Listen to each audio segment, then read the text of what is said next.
Francesca. Deep autumn was birthday time for Francesca, and cold rains swept across her frame house in the South Iowa countryside. She watched the rain, looked through it toward the hills along Middle River, thinking of Richard. He had died on a day like this 8 years ago from something with a name she would rather not remember. But Francesca thought of him now, and his sturdy kindness, his steady ways, and the even life he had given her. The children had called. Neither of them could make it home again this year for her birthday, though it was her 67th. She understood, as she always did, always had, always would. They were both in mid-career, running hard, managing a hospital, teaching students. Michael getting into his second marriage, Caroline struggling with her first. Secretly, she was glad they never seemed to arrange a visit on her birthday. She had her own ceremonies reserved for that day. This morning, her friends from Winterset had stopped by with a birthday cake. Francesca made coffee, while the talk ran to grandchildren and the town, to Thanksgiving and what to get for Christmas for who. The quiet laughter and the rise and fall of conversation from the living room were comforting in their familiarity, and reminded Francesca of one small reason why she had stayed here after Richard's death. Michael had touted Florida, Caroline New England.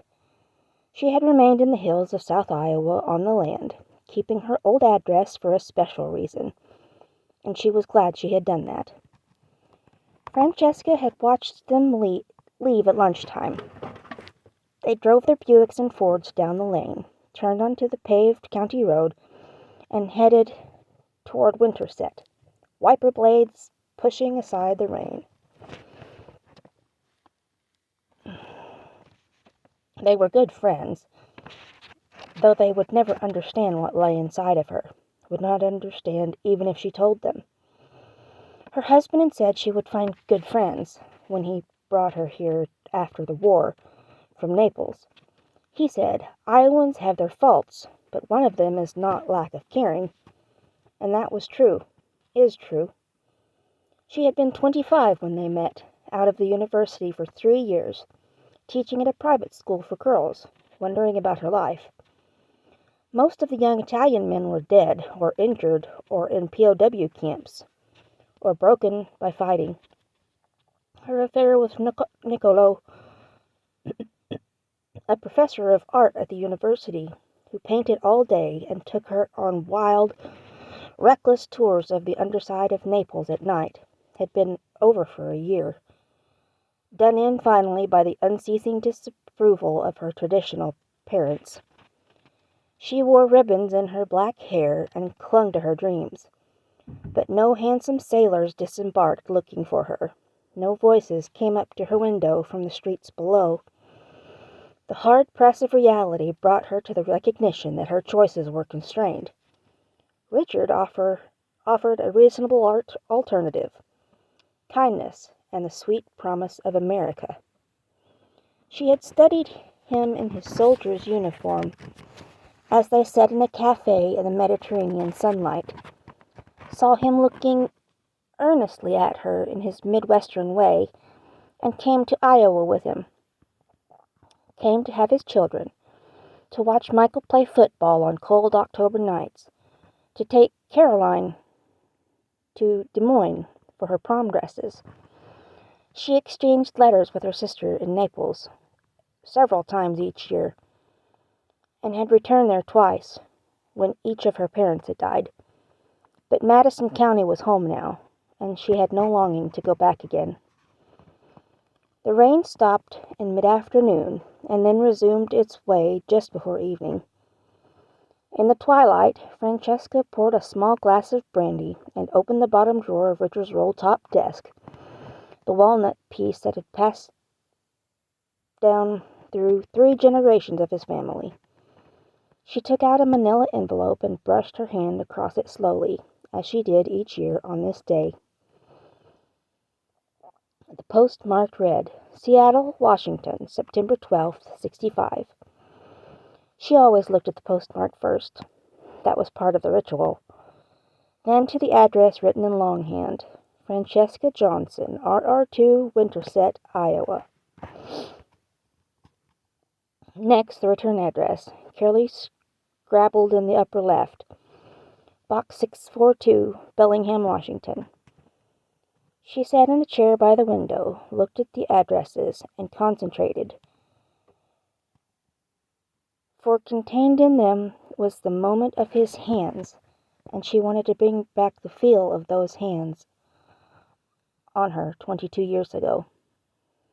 When she could feel his hands touching her, she opened the envelope, carefully removed 3 letters, a short manuscript, 2 photographs, and a complete issue of National Geographic, along with clippings from other issues of the magazine. There, in gray light fading, she sipped her brandy, looking over the rim of her glass to the handwritten note clipped on the typed manuscript pages. The letter was on his stationery. Simple stationery that said only Robert Kincaid, writer, photographer, at the top in discreet lettering. September 10th, 1965. Dear Francesca, enclosed are 2 photographs. One is the shot I took of you in the pasture at sunrise. I hope you like it as much as I do. The other is of Rosamond Bridge before I removed your note tacked to it. I sit here trolling the gray areas of my mind for every detail, every moment of our time together. I ask myself over and over what happened to me in Madison County, Iowa, and I struggle to bring it together. That's why I wrote the little piece, Falling from Dimension Z. I have enclosed as a way of trying to sift through my confusion. I look down the barrel of a lens, and you're at the end of it. I begin work on an article, and I'm writing about you. I'm not even sure how I got back here from Iowa. Somehow the old truck brought me home, yet I barely remember the miles going by. A few weeks ago I felt self-contained, reasonably content. Maybe not profoundly happy, maybe a little lonely, but at least content. All of that has changed. It's clear to me now that I have been moving towards you and you toward me for a long time. Though neither of us was aware of the other before we met, there was a kind of mindless certainty, humming blithely along beneath our ignorance, that ensured we would come together, like 2 solitary birds flying the great prairies by celestial reckoning. All of these years and lifetimes we have been moving toward one another. The road is a strange place. Shuffling along, I looked up and you were there walking across the grass toward my truck on an August day. In retrospect, it seemed inevitable. It could have been any other way, a case of what I call the high probability of the improbable. So here I am walking around with another person inside of me, though I think I put it better the day we parted when I said, there is a third person we have created from the 2 of us, and I am stalked now by that other entity. Somehow we must see each other again, any place, any time. Call me if you ever need anything or simply want to see me. I'll be there pronto. Let me know if you can come out here sometime, anytime. I can arrange plane fare if that's a problem. I'm off to Southeast India next week, but I'll be back in late October. I love you, Robert. P.S. The photo project in Madison County turned out fine.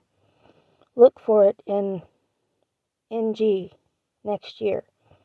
Or tell me if you want me to send a copy of the issue when it's published. Francesca Johnson set her brandy glass on the wide oak windowsill and stared at an 8x10 black and white photograph of herself. Sometimes it was hard for her to remember how she had looked then, 22 years ago, in tight faded jeans, sandals, and a white t-shirt, her hair blowing in the morning wind as she leaned against a fence post. Through the rain, from her place by the window, she could see the post where the old fence still circumscribed the pasture. When she rented out the land after Richard died, she stipulated the pasture must be kept intact, left untouched, even though it was empty now and had turned to meadow grass. The first serious lines were just beginning to show on her face in the photograph. His camera had found them. Still, she was pleased with what she saw.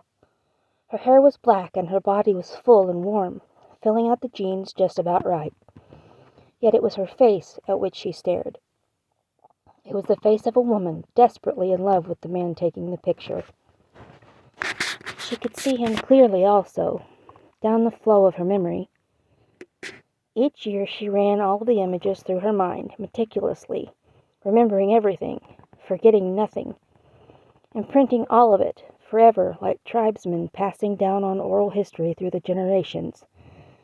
He was tall and thin and hard, and he moved like the grass itself, without effort, gracefully.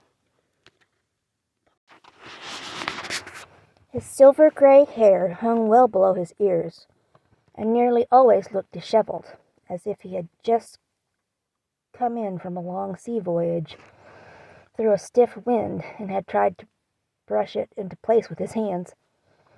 His narrow face, high cheekbones, and hair falling over his forehead set off light blue eyes that seemed never to stop looking for the next photograph. He had smiled at her, saying how fine and warm she looked in early light, asked her to lean against the post, and then moved around her in a wide arc, shooting from a knee level, then standing, then lying on his back with the camera pointed up at her. She had been slightly embarrassed at the amount of film he used, but pleased by the amount of attention he paid to her.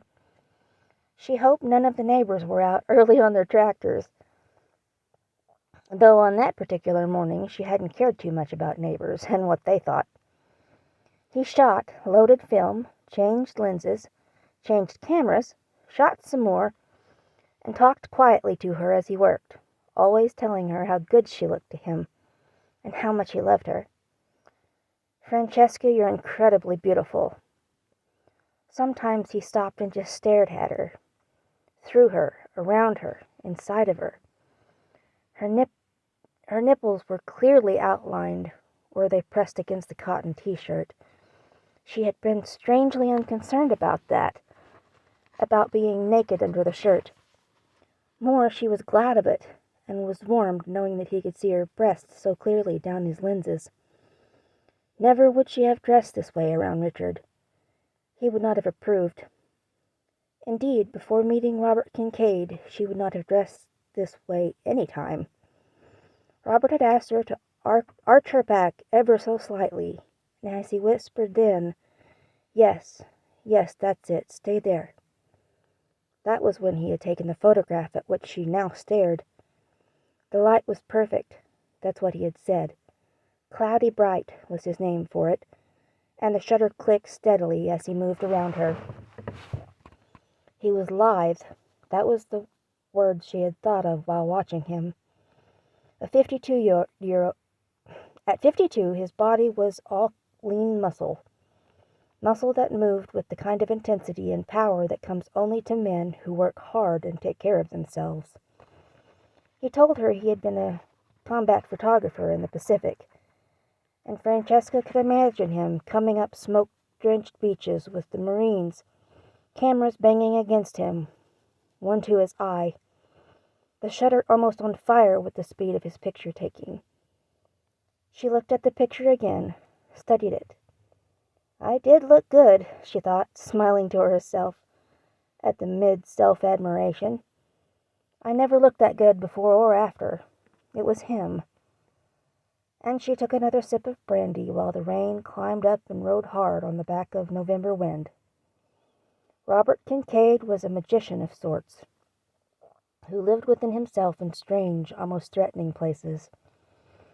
Francesca had sensed as much immediately on a hot, dry Monday in August 1965, when he stepped out of his truck onto her driveway. Richard and the children were at the Illinois State Fair, exhibiting the prize steer that received more attention than she did, and she had the week to herself. She had been sitting on the front porch swing, drinking iced tea, casually watching the dust spiral up from under a pickup coming down the country road. The truck was moving slowly, as if the driver were looking for something, stopped just short of her lane, then turned up it, toward the house. Oh God, she had thought, who's this? She was barefoot, wearing jeans and a faded blue work shirt with the sleeves rolled up, shirt tail out. Her long black hair was fastened up by a tortoiseshell comb her father had given her when she left the old country. The truck rolled up the lane and stopped near the gate to the wire fence surrounding the house. Francesca stepped off the porch and walked unhurriedly through the grass toward the gate. And out of that pickup came Robert Kincaid, looking like some vision from a never-written book called An Illustrated History of Shamans. His tan military-style shirt was tacked down to his back with perspiration. There were wide, dark circles of it under his arms. The top 3 buttons were undone, and she could see tight chest muscles just below the plain silver chain around his neck. Over his shoulders were wide orange suspenders, the kind worn by people who spent a lot of time in wilderness areas. He smiled. "I'm sorry to bother you, but I'm looking for a covered bridge out this way, and I can't find it. I think I'm temporarily lost." He wiped his forehead with a blue bandana and smiled again. His eyes looked directly at her, and she felt something jump inside. The eyes, the voice, the face, the silver hair, the easy way he moved his body. Old ways, disturbing ways, ways that draw you in, ways that whisper to you in the final moment before sleep comes, when the barriers have fallen, ways that rearrange the molecular space between male and female, regardless of species. The generations must roll, and the ways whisper only that single requirement, nothing more. The power is infinite, the design supremely elegant. The ways are unswerving, their goal is clear. The ways are simple. We had made them seem complicated. Francesca sensed this without knowing she was sensing it, sensed it at the level of her cells, and there began the thing that would change her forever. A car went past on the road, trailing dust behind it, and honked. Francesca waved back at Floyd Clark's brown arm sticking out of his Chevy and turned back to the stranger. "You're pretty close. The bridge is only about 2 miles from here." Then, after 20 years of living the close life, a life of circumscribed behavior and hidden feelings demanded by a rural culture, Francesca Johnson surprised herself by saying, "I'll be glad to show it to you if you want." Why she did that she had never been sure. A young girl's feelings rising like a bubble through water and bursting out, maybe, after all these years. She was not shy, but not forward either. The only thing she could ever conclude was that Robert Kincaid had drawn her in somehow, after only a few seconds of looking at him. He was obviously taken aback, slightly, by her offer, but he recovered quickly, and with a serious look on his face said he'd appreciate that. From the back steps she picked up the cowboy boots she wore for farm chores and walked out to his truck, following him around to the passenger side. "Just take me a minute to make room for you. Lots of gear and stuff in there." He mumbled, mostly to himself, as he worked, and she could tell he was a little flustered and a little shy about the whole affair. He was rearranging canvas bags and tripods, a thermos bottle and paper sacks.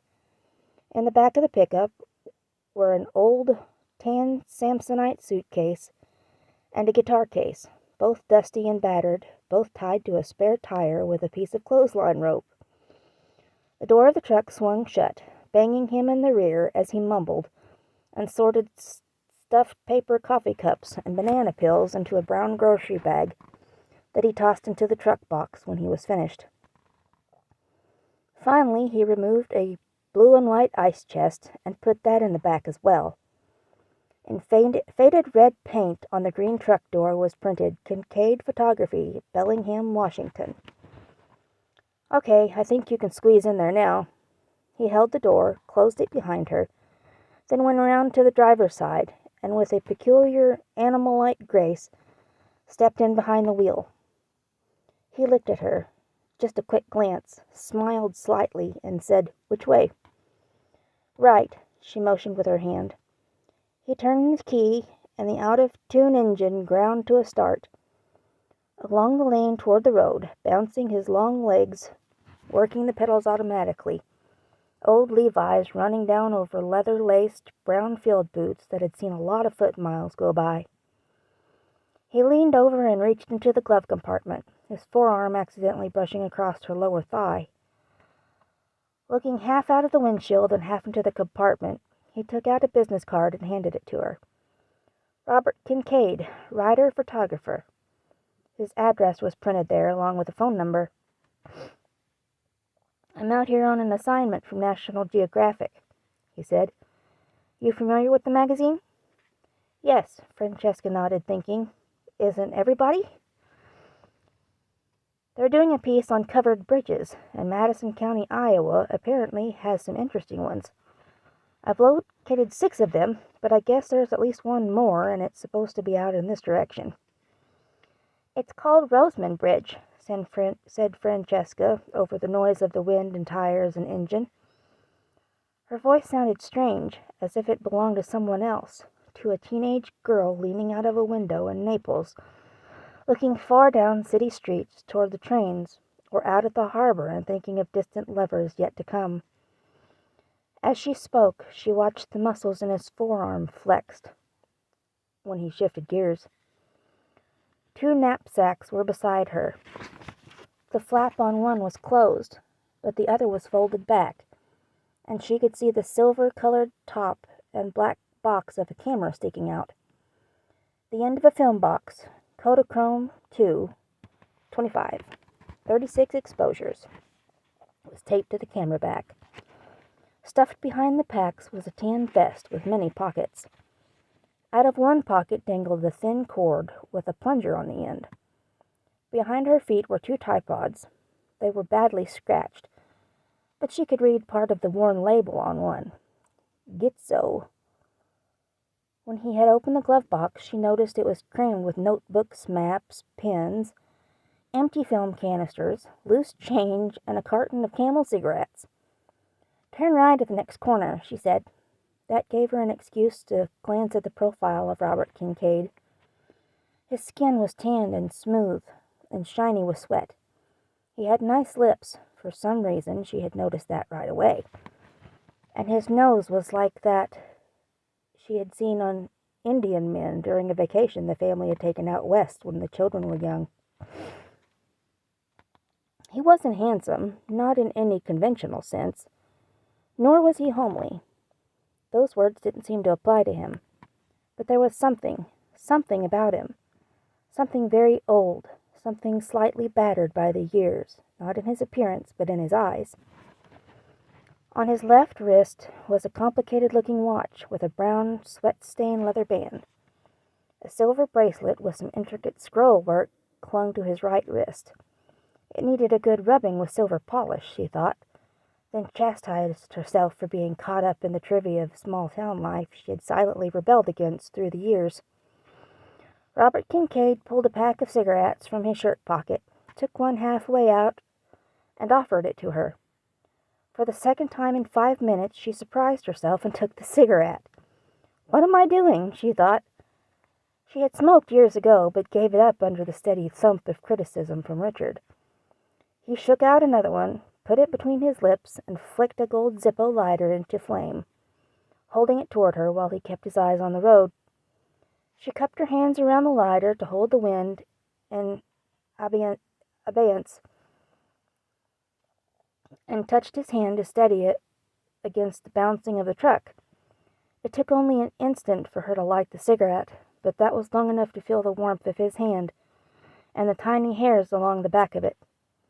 She leaned back, and he swung the lighter toward his own cigarette, expertly forming his wind cup, taking his hands off the steering wheel for no more than a second. Francesca Johnson, farmer's wife, rested against the dusty truck seat, smoked a cigarette, and pointed.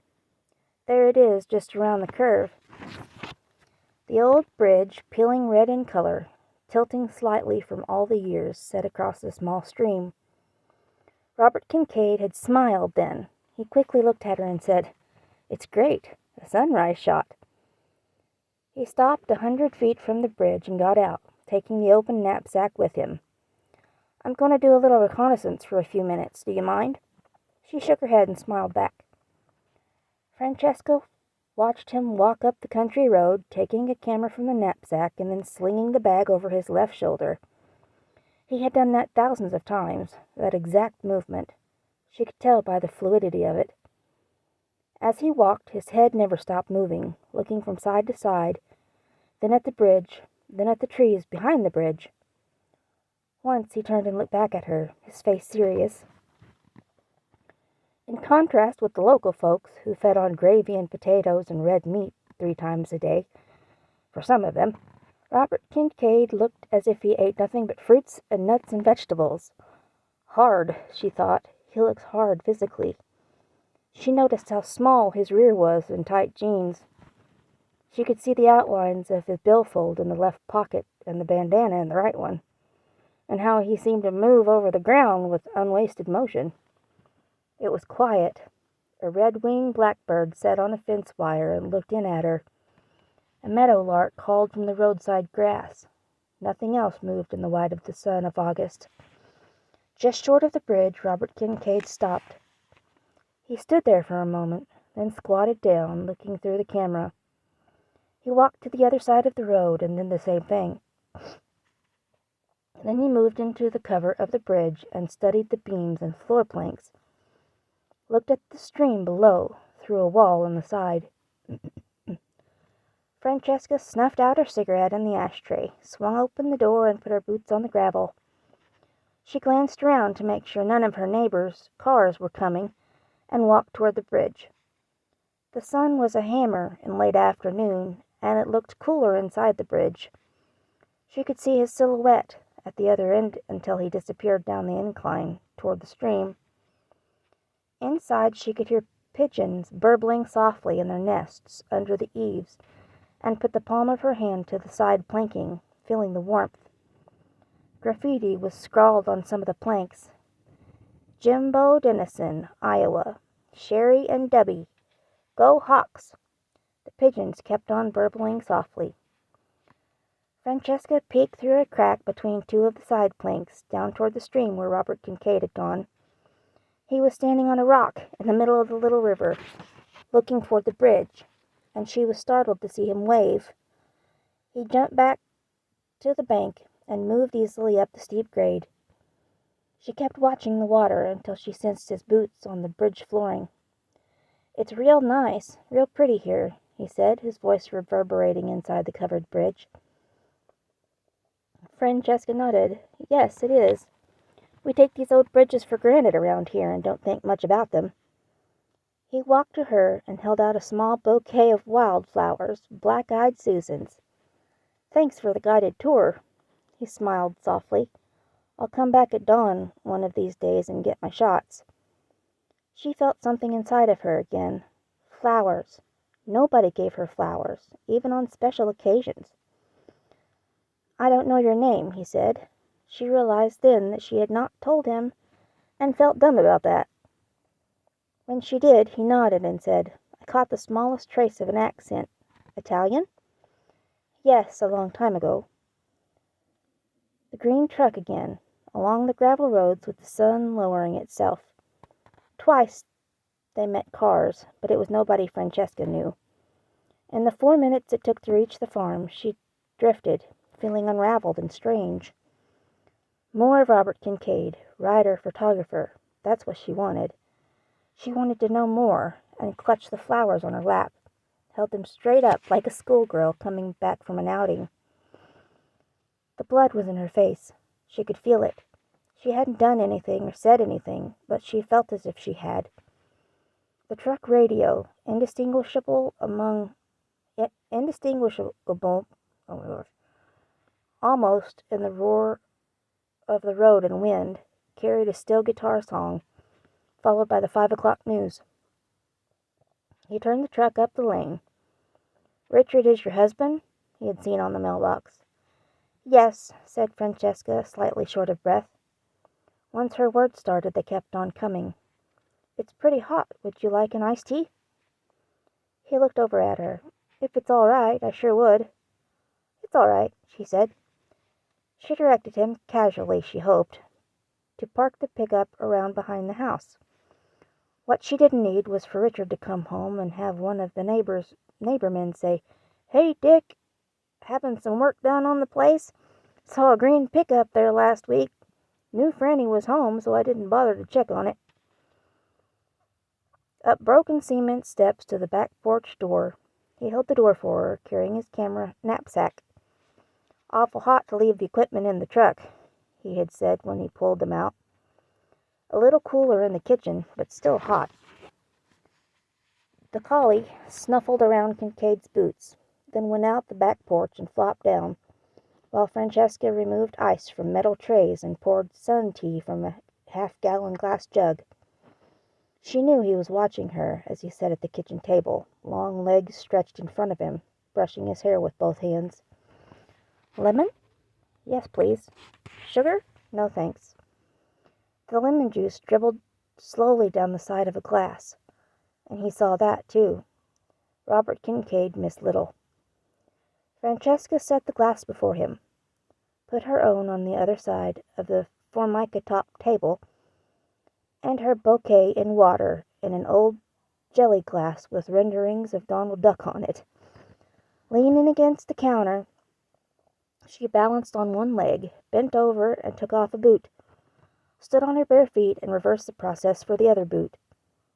He took a small drink of tea and watched her. She was about 5'6", 40-ish or a little older. Pretty face and a fine, warm body. But there were pretty women everywhere he traveled. Such physical matters were nice, yet to him intelligence and passion born of living, the ability to move and be moved by subtleties of the mind and spirit were what really counted. That's why he found most young women unattractive, regardless of their exterior beauty. They had not lived long enough or hard enough to possess those qualities that interested him. But there was something in Francesca Johnson that did interest him. There was intelligence, he could sense that, and there was passion, though he couldn't quite grasp what that passion was directed toward, or if it was directed at all. Later he would tell her that in ways undefinable, watching her take off her boots that day was one of the most sensual moments he could remember. Why was not important. That was not the way he approached his life. Analysis destroys wholes. Some things, magic things, are meant to stay whole. If you look at their pieces, they go away. That's what he had said. She sat at the table, one leg curled under her, and pulled back strands of her hair that had fallen over her face, refastening them with the tortoiseshell comb. Then, remembering, she rose and went to the end cupboard, took down an ashtray, and set it on the table where he could reach it. With that tacit permission, he pulled out a pack of Camels and held it toward her. She took one and noticed it was slightly wet from his heavy perspiring. Same routine. He held the gold Zippo. She touched his hand to steady it, felt his skin with her fingertips, and sat back. The cigarette tasted wonderful, and he smiled. "What is it you do, exactly? I mean with the photography?" He looked at his cigarette and spoke quietly. "I'm a contract shooter, a photographer for National Geographic. Part of the time. I get ideas, sell them to the magazine, and do the shoot. Or they have something they want done and contact me. Not a lot of room for artistic expression. It's a pretty conservative publication. But the pay is decent. Not great, but decent and steady. The rest of the time I write and photograph on my own hook and send pieces to other magazines. If things get tough, I do corporate work, though I find that awfully confining. Sometimes I write poetry just for myself. Now and then I try to write a little fiction, but I don't seem to have a feeling for it. I live north of Seattle and work around that area quite a bit. I like shooting the fishing boats and Indian settlements and landscapes. The geographic work often keeps me at a location for a couple months, particularly from a major piece on something like part of the Amazon or North African desert. Ordinarily, I fly to an assignment like this and rent a car, but I felt like driving through some places and scouting them out for future reference. I came down along Lake Superior. I'll go back through the Black Hills. How about you? Francesca hadn't expected him to ask.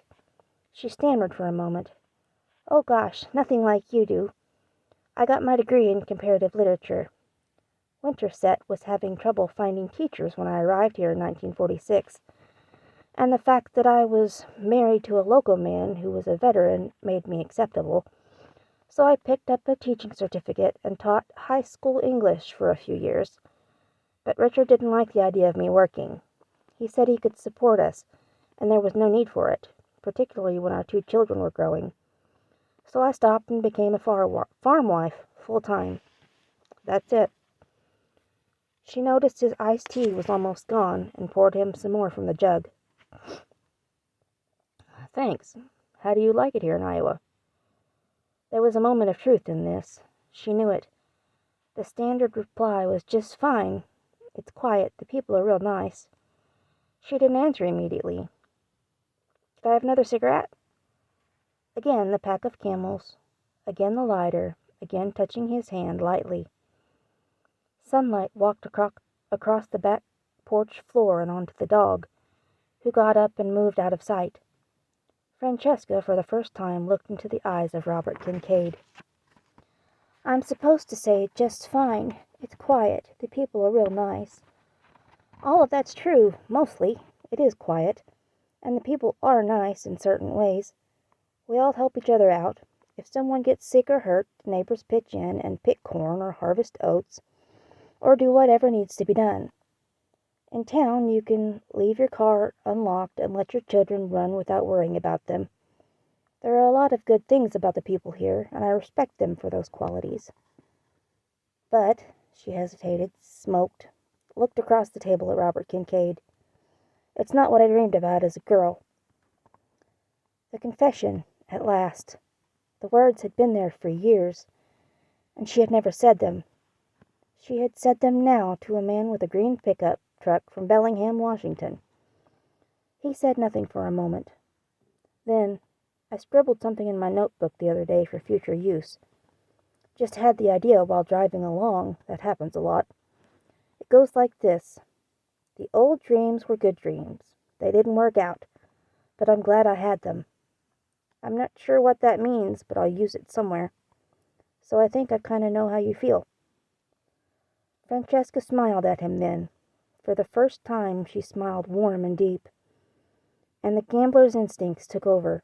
Would you like to stay for supper? My family's away, so I don't have too much on hand, but I can figure out something. Well, I get pretty tired of grocery stores and restaurants, that's for sure. So if it's not too much bother, I'd like that. You like pork chops? I could fix that with some vegetables from the garden. Just the vegetables would be fine for me. I don't eat meat. Haven't for years. No big deal, I just feel better that way. Francesca smiled again. Around here, that point of view would not be popular. Richard and his friends would say you're trying to destroy their livelihood. I don't eat much meat myself. I'm not sure why, I just don't care for it. But every time I try a meatless supper on the family, there are howls of rebellion. So I've pretty much given up trying. It'll be fun figuring out something different for a change. Okay, but don't go to a lot of trouble on my account. Listen, I've got a bunch of film in my cooler. I need to dump out the melted ice water and organize things a bit. It'll take me a little while. He stood up and drank the last of his tea. She watched him go through the kitchen doorway, across the porch and into the yard. He didn't let the screen door bang like everyone else did, but instead shut it gently.